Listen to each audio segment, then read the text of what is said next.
करता, जो भगवान से अपने आप को जोड़ता नहीं, उसका सत्कर्म ही नहीं होता, उसका कर्म ही नहीं होता। उसका क्या होता है? अकर्म और विकर्म होता है, जो भगवान से अपने आप को जोड़ता नहीं।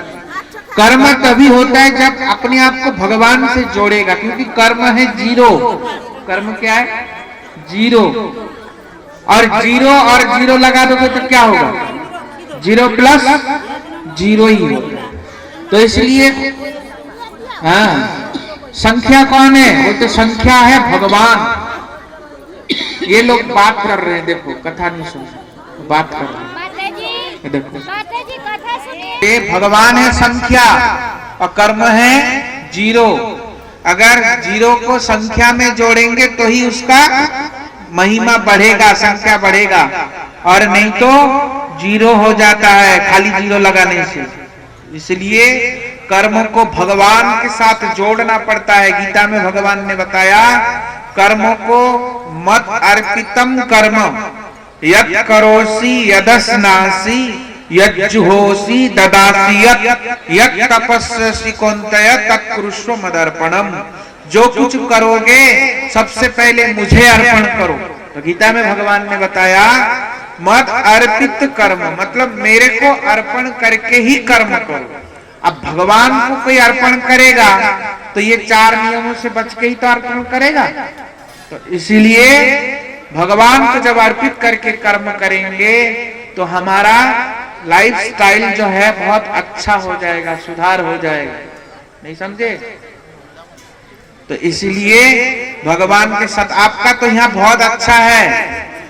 एक तो भगवान चैतन्य महाप्रभु जगन्नाथपुरी में रह के प्रचार किया।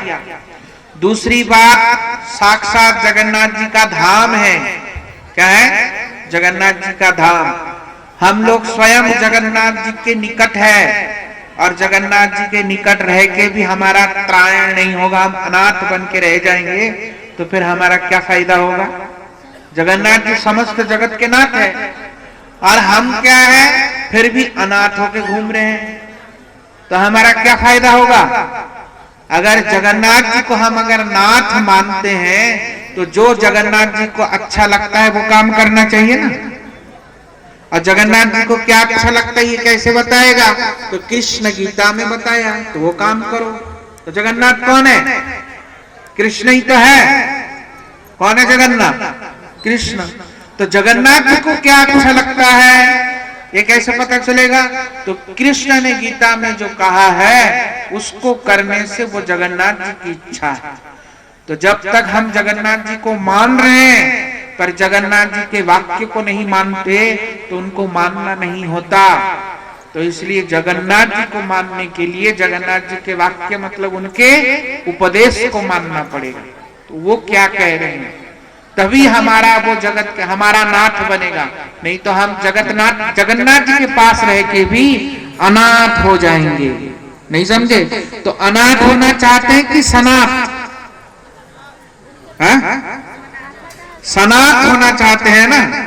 तो सनाथ मतलब क्या? जगन्नाथ जी हमारे नाथ है, इसलिए हम सनाथ हैं, हम अनाथ नहीं।